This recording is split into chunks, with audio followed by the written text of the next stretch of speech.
Ayolah kita bangkit sekarang, kita tinggalkan kesunyian, kita terjun ke semua medan pertempuran, kita tegakkan, kita teriakkan lagi pekik-pekik peperangan, kita tulis lagi prosa-prosa paling garang dan sajak-sajak paling tajam, kita hidupkan lagi akar-akar juang rakyat yang mereka bius, yang mereka bunuh dan mereka matikan. Reunian aktivis 98 di Purwokerto ini berlokasi di Visip Unsur. Ini udah lumayan ramai ya teman-teman. Di dalam ruang juga udah ada beberapa ini yang pada bangga.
Assalamualaikum warahmatullahi wabarakatuh. Waalaikumsalam warahmatullahi wabarakatuh.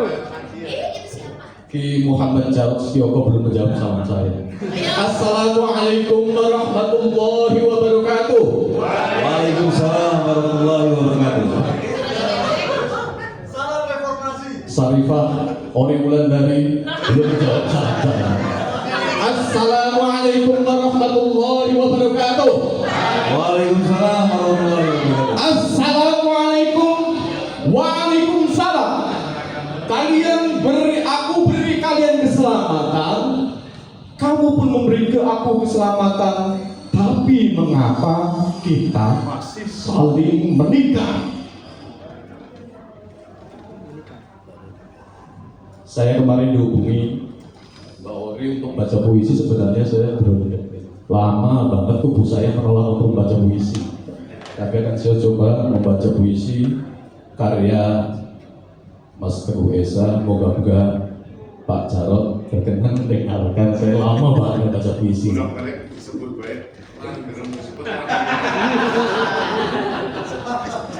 Bismillahirrahmanirrahim. Biar nggak salah.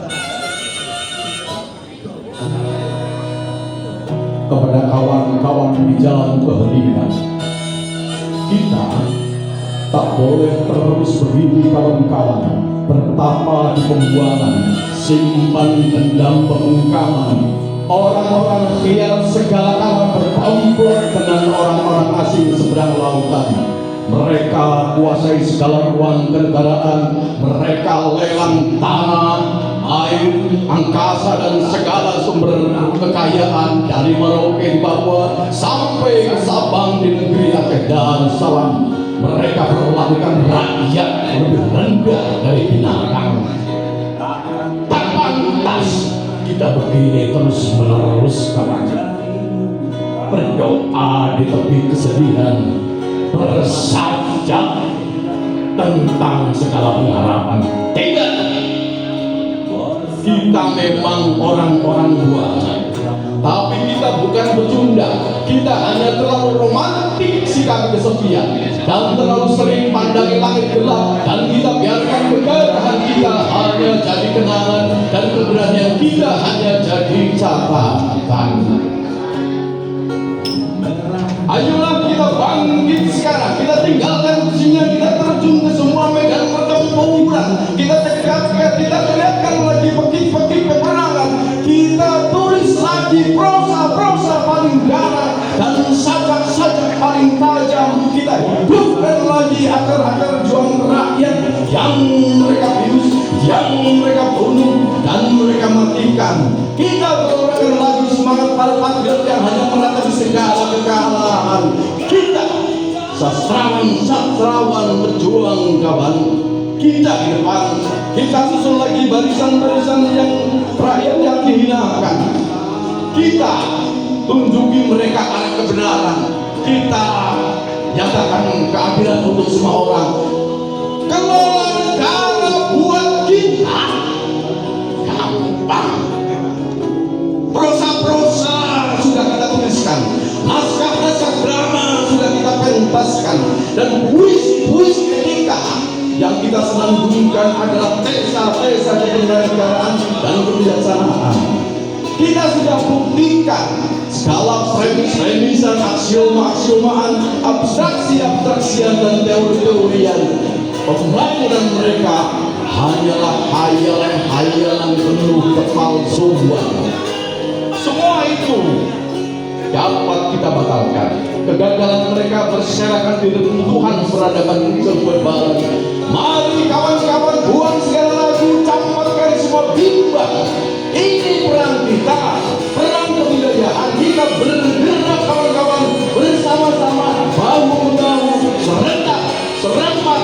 Kita serbu segala palsu, kita serang segala persekongkolan gelap, kita bunuh segala penipu, kita terjang segala kebohongan, kita sifat segala dusta, kita hancurkan semua kegilaan, kita tikam semua dusta, kita bunuh semua penyerikatan.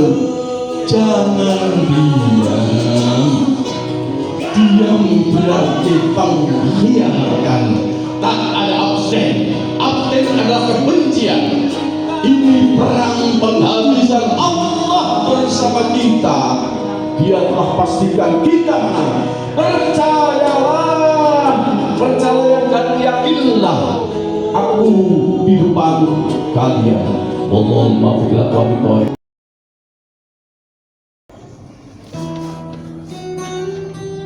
Kau pikir apa yang menarik duduk berjam-jam di atas trotoar itu, di antara pohon peneduh jalan dengan emper warteg unsur, ketika semua kawan kusuk di ruang kuliah, meski di atas buku catatan mereka postulat Weber, Adam Smith, Maslow, Keynes, Habermas, Gramsci, Gutierrez, Hasan Hanafi, Asghar Ali, dan bahkan Karl Marx. Tak lebih mujarab dari hafalan doa pengantar tidur yang dulu diajarkan oleh guru mengaji kita. Sedangkan aku sendirian dengan segelas kopi yang tidak akan ditarik ember cucian sebelum seekor lalat nyemplung di dalamnya, lalu asap rokok mengikat dalam hawa basah di kota penuh hujan ini, makin lengas memerang virus batuk menaun yang menggorok batang leherku. Oh, katakan saya, menurutmu apa yang menarik dari tempat itu? 15 tahun setelah pertemuan terakhir kita di gazebo samping warteg, bahkan setelah tempat itu tak lagi sama dengan yang terekam ingatanmu, karena warung itu kini adalah sederet bangunan terlantar yang kita tidak tahu lagi siapa yang berkuasa di atasnya. Aku mengerti kau masih menyimpan prasangka yang salah tentang bahwa aku adalah seorang kesatria seperti dalam sajak Rendra, tegak dengan tubuh penuh luka, mendengarkan angin turun dari gunung. Atau saat aku tersendiri di sudut emperan, kau memandangku laksana pengembara yang bersemadi di atas ketenangan daun tunjung sembari menyabda mantra yang penuh kata demokrasi dan revolusi, lalu menyulut setiap degup jantung dan hela nafas dengan kemarahan yang menggemuruh di sepanjang jalan Bunyamin, di sepanjang awal tahun, sepanjang musim yang dihempas angin pancaroba.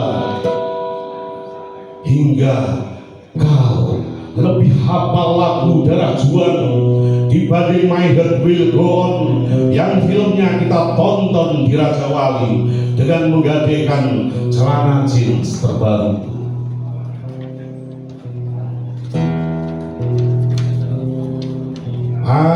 Sayang, semua pandangmu salah tentangku.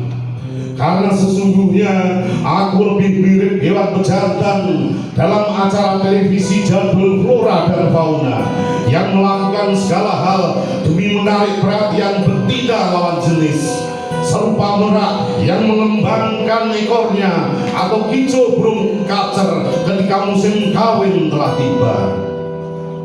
Aku hanyalah seekor serangga yang mengepakkan sayap di pelupuk matamu agar parasmu lebih dekat dengan hembus nafasku, atau mungkin aku semacam membaca kitab suci yang teguh, karena sesungguhnya aku hanya ingin membayangkan buah koldi yang kau balut rapat-rapat dalam selai jilbab.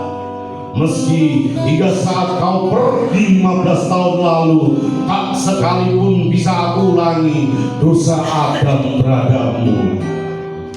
Hingga aku kenang emper warteg itu sebagai serpian gerbang Firdaus yang jatuh di kakiku. Tetapi sayang, tahukah kau doaku setelahnya?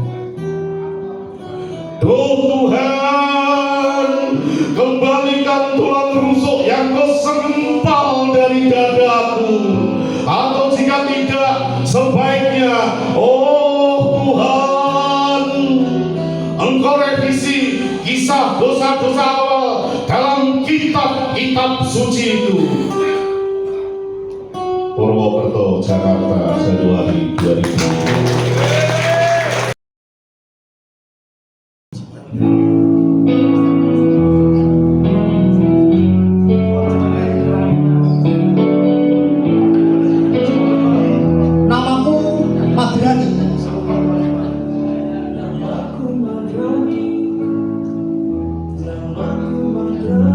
Namaku Madrani, bekas kepala desa yang tergugat oleh rakyatku sendiri.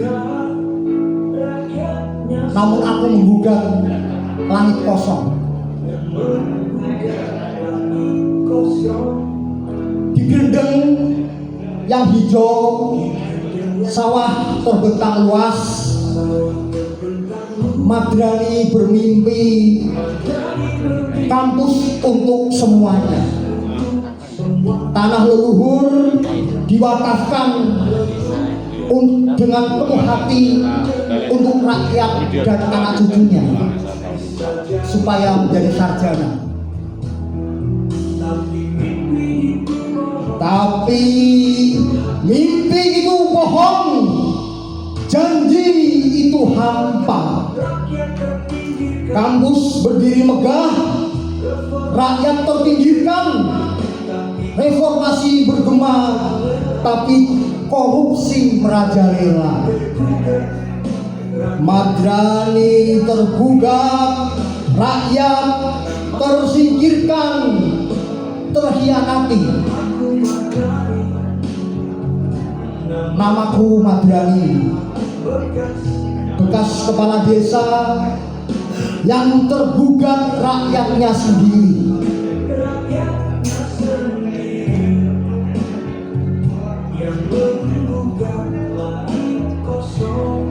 Petani gendeng menangis, sawahnya sudah hilang, tersisih, padi varietas gendeng hilang, anak petani jadi satpam di tanah sendiri. Pemuda gendeng tak mampu kuliah, yang menikmati manisnya pembangunan bukanlah warga gendeng. Tapi mimpi itu bohong, janji itu hampa. Kampus berdiri megah, rakyat tersingkirkan. Meskipun reformasi bergema, tapi korupsi merajalela. Madrani tergugat, rakyat terhianati.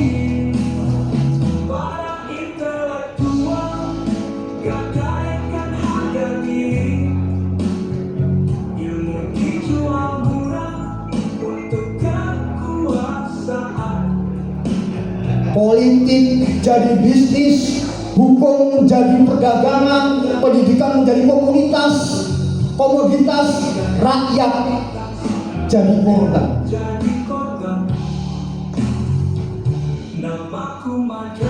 Namaku Madrani, bekas kepala desa yang tergugat rakyatnya sendiri, yang menggugat langit kosong. Sekarang gendeng bukan lagi gendeng yang lalu. Beton dan aspal menggantikan hamparan padi.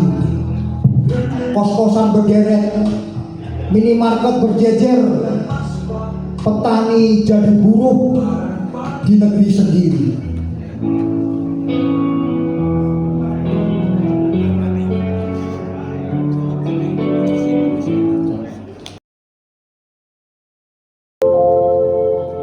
Tuhan yang Maha Cinta, Tuhan yang Maha Kasih, berikan cinta dan ampunan-Mu untuk mereka. Damailah dalam keabadian teman-teman. Suatu saat nanti kita berjumpa kembali. Wahai jiwa yang tenang, kembalilah kepada Tuhan-Mu dengan hati yang ridho dan diridhoinya. Maka masuklah ke dalam hamba-hambaku dan masuklah ke dalam surgaku. Amin.